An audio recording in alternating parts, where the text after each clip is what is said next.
is the brand new Polestar 1, and it's the very first vehicle from Volvo's new Polestar brand, which is why it's called the Polestar 1. This has a sticker price of over $150,000. It has more than 600 horsepower, and it does 0 to 60 in 3.7 seconds. It's unlike any Volvo you have ever seen before, which is why it isn't a Volvo. And today, I'm going to review it.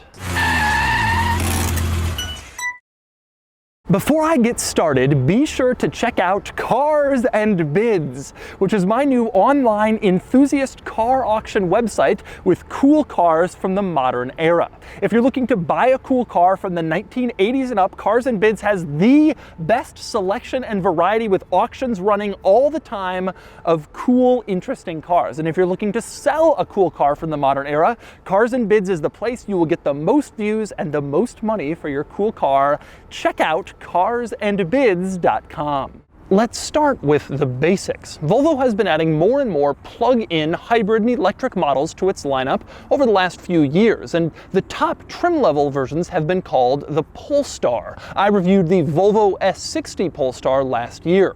Well, now Volvo has decided to spin off Polestar into its own brand, completely separate from Volvo itself, sort of like Lexus is separate from Toyota. So this isn't the Volvo Polestar, now Polestar is the brand. And what a car to launch a brand with. The styling is gorgeous, but there is so much more to it than that. Like I said, it has a starting price above $150,000, and it has 620 horsepower and 740 pound-feet of torque. It's amazing, unlike anything you've ever seen out of Volvo before. And since Polestar is an electric brand, this car plugs in. It has a plug-in hybrid powertrain, meaning there's a gasoline engine and electric motors that all work together. And it's going to be rare. Volvo says they're only going to make 1,500 units of the Polestar 1 for the entire world, which means this will be on Porsche Carrera GT levels of rarity,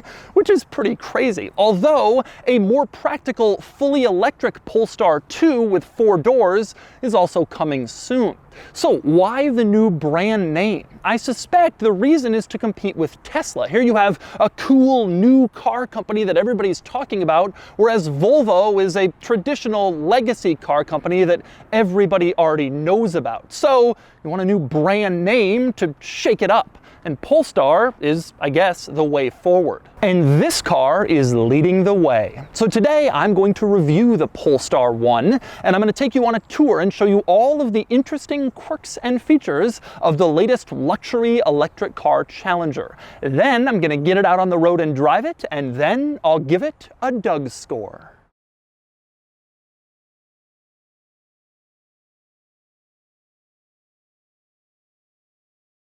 Alright, I'm going to start the quirks and features of the Polestar 1 with my very favorite quirk of this whole car. It's a round back. Before I get to it, let's talk rear end styling. I think the back of this car is gorgeous. So many automakers are going with cuts and gouges and weird aggressive lines. Volvo has made it all about simplicity, and that really shows through on this car. Their design language translates perfectly to a coupe, and I think it's really beautiful and simplistic and gorgeous back here. You will also notice in back there's this logo in the center. That would be the Polestar logo, not Volvo. Again, there's no Volvo anywhere on this car, just Polestar, and that is their logo. But anyway, next I want to move on to my very favorite quirk, which is located in the trunk. To get there, you press the trunk button on the key fob, the trunk pops open, and then what exactly is this? In the cargo area, you can see there's like a window at the back with all these wires. What is going on here?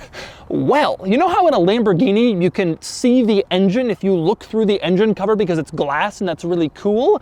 Well, in this car, you can see some of the hybrid electric componentry in the cargo area because there's a little glass panel that lets you look through it. So you can see the wires labeled for DC charge, AC AC charge, the batteries, all this stuff, if you want to, when you open up the trunk. And I have to say, that's certainly very quirky and frankly, kind of cool. And yes, this will be on the production Polestar 1, a window in your cargo area to see some hybrid stuff. It's a brave new world, very different from looking at a Lamborghini V12 through the engine cover.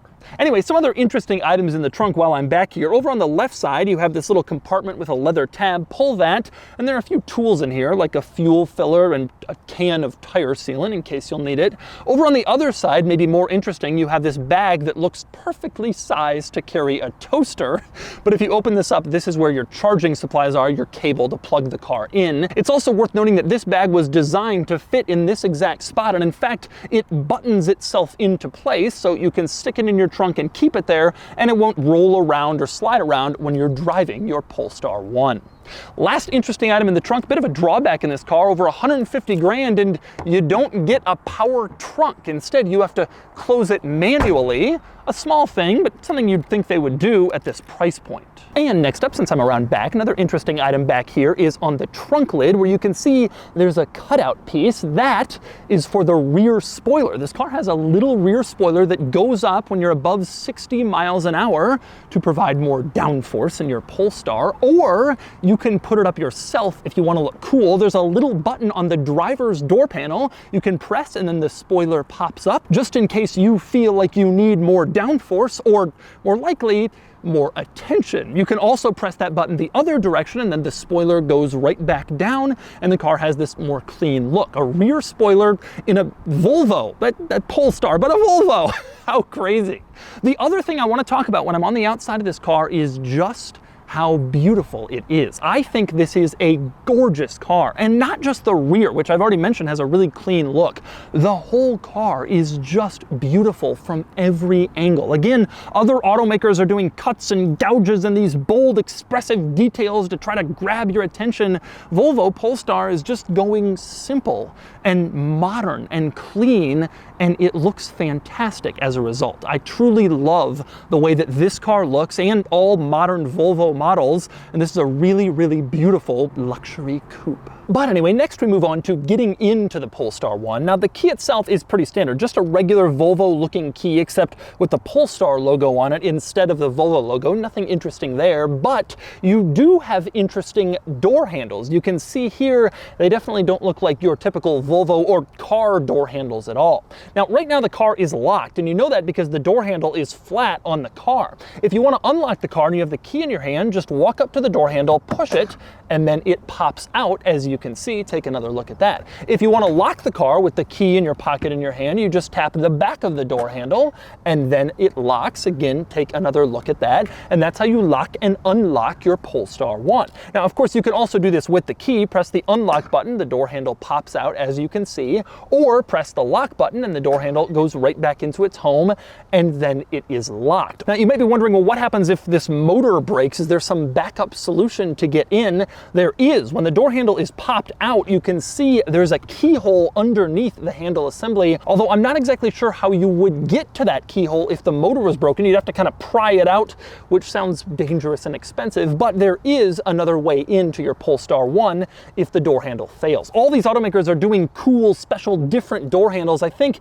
because Tesla started this trend with its pop-out door handles, and now everybody thinks their door handles have to be interesting. But next up, before I climb inside, I want to talk about one more quirky item on this door panel that is far more interesting than the door handle, and that would be the mirror, which is very unusual. Now, from the back, it just looks like your regular outside mirror, but when you come around to the front, the mirror part, you can see it isn't mounted in like a housing. Instead, the mirror looks like it's one thing with the actual mirror housing, like they're one unit. This is different from a normal car mirror you can see, which is typically mounted in a housing, so when you move around the mirror, the housing stays put, but the mirror itself moves, not on the Polestar. So you might be wondering, if you design it this way, how exactly do you adjust the positioning of the mirrors for visibility? And the answer is, when you move the mirrors, the entire mirror housing moves along with the mirror. Take a look at this. I'm moving the mirror on the inside and the whole assembly is moving on the outside. I've never seen this before in any other car with power mirrors. And you would think this would have some effect on aerodynamics. You move the mirror in a certain direction and it sends the wind in a completely different direction than intended. And it may in fact do that, but that's what they've done here anyway. The entire mirror housing moves when you adjust the mirrors. Very strange design detail. And next up, we move inside the Polestar 1, where there are quite a few interesting quirks worth noting. I'm going to start right here with the first thing you notice when you open the door, the yellow seatbelt. It's actually sort of a yellowish orange, and that is the Polestar color. It used to be this cool bright blue signified Polestar, but they've changed it to this kind of orange yellow, which still looks pretty good. Now, interestingly, they've only used the Polestar unique signature color in 3 places on the Polestar 1. One is the seatbelt, which is a pretty standard place automakers like to make a cool color. Also the brake calipers, another pretty standard cool color spot on a car. And also the tire valve stem cap, which is kind of strange. They use the Polestar color in 3 spots, and the valve stem cap is the 3rd. Not the stitching, not some trim on the interior, the valve stem cap. Kind of strange, but that's what they've decided to do. Now, next up, I want to talk about the seats because there's a lot to say about the seats. I'm going to start back with the seat belts, which are unusual because on the belt itself is printed the words "since 1959," which I guess is true of Volvo, but again, this isn't a Volvo, it's a Polestar, and it's not since 1959. In fact, this company was created like 10 months ago, I think. So it's kind of weird to see that Volvo tie-in on a car they're so desperately trying to convince people isn't a Volvo. But anyway, the seats themselves. One strange thing about them, they are white, not that unusual, except that the back seats are black. So you have 2 different seat colors in here. The front seat's different color from the back seats. Another notable seat item is the leather on the seats. Absolutely beautiful with this gorgeous trim pattern all around the seats. I think this is a really, really cool look, very distinctive, and it feels a lot classier, more luxurious than your standard Volvo model with this sort of luxury leather trim around your seats. And finally, one other interesting item worth noting in this area is the door sill. You can see this panel is carbon fiber. You have the Polestar logo at one end and then a long straight line, and then it says Polestar 1 and gives you a bit of an explanation of the vehicle. High modulus CFRP body, structurally optimized carbon fiber layout. A lot of words there, a lot of syllables, but I guess that could give you some explanation of exactly what this is in case you were confused about whether it had a high modulus CFRP body. It does. Anyway, next up, moving into the interior of the Polestar 1, a few interesting quirks in here. One is the shifter. You don't get just a standard shifter in this car. Instead, it's crystal glass. You can see through it. Very beautiful, very upscale, and it has the Polestar logo on it, very subtle. A very nice looking shifter in this car, much better than your standard plastic. Another cool touch in here is the panoramic roof. This car has a giant piece of glass over the entire interior. One thing I think is kind of neat with this panoramic roof is that these ceiling controls actually sort of stick out into the panoramic roof. It makes it look like they're floating just a bit, which is a nice touch, and again, kind of a cool look with that panoramic roof. But it is a very large piece of glass and makes you feel less claustrophobic than in most modern coupes. With that said, the rest of this interior is Volvo. It's very, very Volvo in here. The infotainment system is the exact same as Volvo. Same with the controls around it and the climate vents. The steering wheel, exactly the same from other Volvo models. And basically the general layout, the look, the feel, the materials, it's a lot of Volvo in here and not necessarily distinctive from other Volvo models. The interior definitely doesn't say different brand, Polestar, totally new, like the exterior does. In fact, in here it just pretty much says Volvo. Now there are pros and cons to this. One of the benefits is that Volvo makes a fantastic interior, one of the best in the car industry. Everything is really nice, even in lower level Volvos, so it translates pretty well to this more expensive car. But of course, the drawback is it isn't unique. You get into an XC60 and you have a lot of this same interior stuff for $50,000, $60,000 in a compact crossover that some suburban family might drive, and here you are on your ultra special $150,000 limited production Polestar, and it's basically the same stuff. Again, not bad stuff just not unique stuff. One thing I do love in this car though, and in all new Volvo models, is this infotainment system. Again, same one in other Volvos, and it works fantastically. One of my very favorite infotainment systems in the entire car industry. One big reason for that is that it's vertical, mounted like you would hold a smartphone, which is a configuration we're all already used to since we are all using smartphones. You even have a little home button in the bottom center to bring you back to the home screen. Very intuitive and very responsive to your touch, easy to use. I really, really like this infotainment system. Truly one of the best in the car industry. Now, even though there's a lot of Volvo stuff in here, that also means there are a lot of interesting Volvo quirks, because new Volvo models are pretty quirky. One unusual item is in the infotainment system. You can choose how the stereo sounds, and one of your choices is the Gothenburg Concert Hall, which is the concert hall in Gothenburg, Sweden, where Volvos come from. It's not just a generic concert hall. They apparently optimize the sound experience to sound like that specific concert hall, which is a wonderful little Volvo quirk. Another great Volvo quirk is in the center console. The start-stop switch isn't just a button like in basically every other car. Instead, it's this cool switch you actually twist, and then the car starts, just like twisting your keys back in the day. I love how that looks and feels. Same deal with the drive mode selector, not just a dial you twist, but instead this little textured wheel that you move up and down, and you can use it to choose your various different drive modes, which show up on your infotainment screen. Some nice Volvo quirks, since this is a very Volvo interior. But before you think this interior is all Volvo, it isn't. Open up the center console storage area and you will find the cleaning cloth for the infotainment screen, and it's a Polestar cleaning cloth wrapped in Polestar packaging. And you open it up and it's covered in Polestar logos. So there might be a lot of Volvo in here, but you do get a separate special Polestar infotainment screen cleaning cloth, which does make you feel better than if you got a regular Volvo one. And next up, time to climb into the back seat of the Polestar 1. But before I do that, I want to mention this door is absolutely massive, unbelievably large and long and heavy, just very, very heavy and huge. Of course, they do that. They make it so big to help facilitate easier entry and exit into the back seat, so there's more room for rear passengers. But when you open up the door, you can see there's a label on the door jamb that specifically says no one should sit in back if they are over 4'9" tall. That's the height cutoff for being comfortable in the back seat. So I, being 6'3" tall, will now climb in back. Unfortunately, getting into the back seats isn't as easy as you might think. There's no tab you can pull to just slide the seat forward and push the backrest forward in one motion. Instead, to move the seat forward, you have to actually use the power seat adjustment buttons, which, as you can see, pretty much takes forever. Now, there is a little switch on the back of the front seat that rear passengers can use to move the seat forward, but it also uses the power seat, and so it takes the same amount of time. And that switch doesn't operate if the car is running, only if it's turned off. So if you've pulled over to let passengers out, you have to turn off the car for them to use that little switch. Otherwise, you have to just push the power seat buttons. But now the seat is forward and I can finally climb into the back. Of course, climbing into the back, not exactly the easiest thing. You have to undo the seatbelt from the seat so you have space.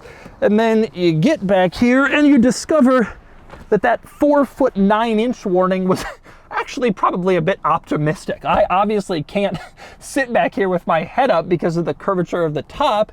It's really not a place for adults to want to be. And frankly, you wouldn't really want to be back here anyway unless it was essential, because there's nothing at all going on back here. Aside from the fact that the rear seats are black and the front seats are white, there's nothing else interesting or quirky in this back seat. You just have two rather small seats for two rather small rear passengers. I will say one cool thing back here is the fact that the panoramic roof comes all the way back over the rear seats, and the result of that is that it doesn't feel as claustrophobic as you might think back here, given how tiny it is. You have this giant glass roof panel and you can see out, and it almost feels like you're on safari looking up in the trees to see the birds. Anyway, when you want to climb out of the back seat, that is rather a difficult task, but you can do it once the front seat is moved forward. But then, of course, you have to move the front seat back again with the power buttons, and that takes forever. And finally, we move under the hood in the Polestar 1. And like I mentioned, this is a plug-in hybrid, meaning that it has a gasoline engine and electric motors as well. Future Polestar models will apparently be all electric, but I guess Volvo wanted to make sure this one got to market first as sort of the flagship car, and they wanted to get as much performance out of it as possible, hence the gasoline engine as well. And if performance was their goal, they certainly succeeded. Like I said, 620 horsepower, 740 pound-feet of torque, 0 to 60 in 3.7 seconds, all-wheel drive, truly impressive, amazing numbers. And that 0 to 60 time is even more amazing when you consider that the curb weight of this vehicle is 5,200 pounds. That's not an exaggeration. By comparison, the Rolls-Royce Cullinan weighs 5,900 pounds, and that is a giant luxury SUV filled with wood and aluminum and leather and carpeting, and they only ever even find out the weight at the very end when they put it on the scale and they say, oh, that's what it weighs. It only weighs 700 pounds more than this Volvo Performance Coupe. But this car overcomes the weight with the performance numbers to back it up. And one of the main reasons I suspect it's so heavy is because the electric motors and the batteries. This car can do about 50 miles of pure electric driving before the gasoline powertrain kicks in. That's according to the EPA. Polestar says it can do even more. 50 miles is actually a pretty good number for a plug-in hybrid, especially a performance plug-in hybrid. Just by comparison, the plug-in hybrid Porsche Cayenne can only go 13 miles before the gas engine kicks in. With 50, 60 miles, you can actually do some stuff without ever using the gas engine unless you need to. So that's nice to have. This can be used as a true electric car for most people's commutes and day-to-day living. By the way, one last little item worth noting, take a look at the VIN. You can see it starts with L. This car is built in China. Volvo has a factory there, and they're starting to make Volvo's Polestar models in China. And if you're a VIN geek like me, you can see Polestar's code is going to be PS, I guess. So L for China, PS for Polestar, and that's what the VINs of these cars will look like. And so those are the quirks and features of the new Polestar 1. Now it's time to get it out on the road and see how it drives. All right, driving the Polestar 1. I'm gonna floor it here.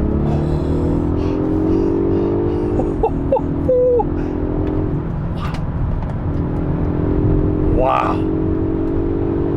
Wow.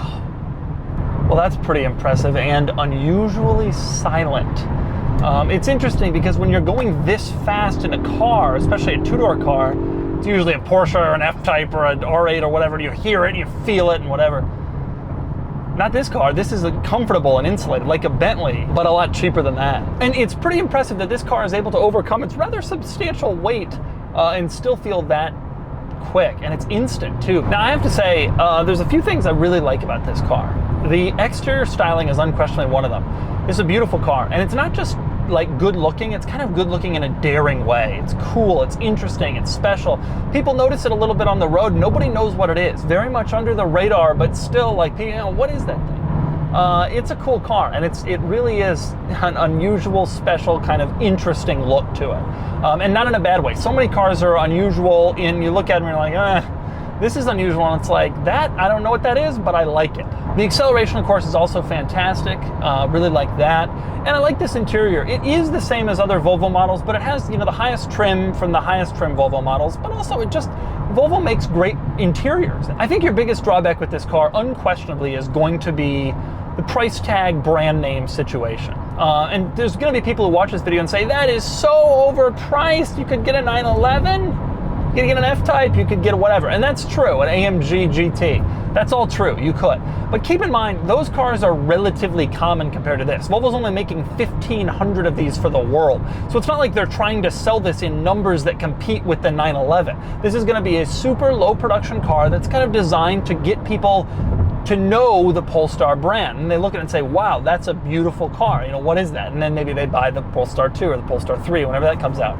And so it's not really intended to be like a production car 911 competitor. It's supposed to be like a halo car that introduces people to the brand in very small numbers. And so yeah, it's expensive, especially for a new brand, but I don't really think that that's a drawback to the car when you consider the type of production numbers they're gonna sell it in. It's just a really unusual, rare vehicle. The real problem though that I think this car has is it's a coupe. You know, in a world now dominated by SUVs, all brands, when they come out with a new brand, Genesis does this, everybody is doing this, they still are debuting coupes and sedans as their first car. Tesla made this mistake too. And it's like, that's not what people want. People want SUVs. And I think that's the real drawback of this car. It is a big coupe. I think if this was like a cool SUV at this price point with this performance, they'd have no trouble selling them. Not that they're going to have trouble selling them, but I think it would be a more compelling package. But aside from the big coupe thing, aside from the price point, this is a cool car. It is beautiful. It is fast. It is neat to see the Polestar brand sort of taking off. And by the way, 620 horsepower and 740 pound-feet of torque. This car is a monster. I would have preferred a halo car that was a little bit halo-ier though, like a mid-engine Audi R8 style vehicle. But when you're Polestar, you don't do maybe supercars. You're trying to show off. You do modern styling well. You do modern interiors well. And so that's the focus of this car. And it succeeds in that. And so that's the Polestar 1. This car certainly isn't for everyone. It's a $150,000 sports car that isn't a Porsche or a Ferrari or an Audi R8, but instead it's some new brand, and it's electric. But this car is beautiful. It's surprisingly thrilling to drive, and with only 1,500 of these being made for the entire planet, you get one of these and you'll certainly stand out from all the dentists in your suburb who have a 911. Anyway, now it's time to give the Polestar a Doug score. Starting with the weekend categories and styling, the Polestar 1 is beautiful, really striking in its modern, gorgeous simplicity, and it gets an 8 out of 10. Acceleration does 0 to 60 in 4.2 seconds, and it gets a 7 out of 10. Handling is good, but not true sports car level. It gets a 6 out of 10. Fun factor is pretty high. It's really quick, it's exciting to drive, and it handles reasonably well. It gets a 7 out of 10. Cool factor is higher than I expected. I was surprised at how many people noticed this car and asked about it, and it is special. It gets a 7 out of 10 for a total weekend score of 35 out of 50. Next up are the daily categories and features. The Polestar is really well equipped with a lot of great modern tech, and it gets an 8 out of 10. Comfort is good, not quite Bentley level, but very supple, and it gets a 7 out of 10. Quality is excellent inside and out, though some materials could be a bit better, and I worry about long-term reliability. It gets a 7 out of 10. Practicality is normal for a car like this, and it gets a 4 out of 10. Finally, value, and that's this car's biggest problem. $150,000 plus for a new brand with a plug-in hybrid. It's a tough sell, but it is a beautiful car with some excellent performance. The saving grace is a super limited production run, so they'll likely still sell out. Still, it only gets a 5 out of 10 for a total daily score of 31 out of 50. Added up, and the Doug score is 66 out of 100, which places it here against some relevant cars. The Polestar 1 lags behind some more established rivals like the Bentley Continental GT and the Porsche 911. This is a beautiful, futuristic car for people willing to take a gamble on a new brand. It's not a big buyer base, but then Polestar doesn't plan to sell many of these cars.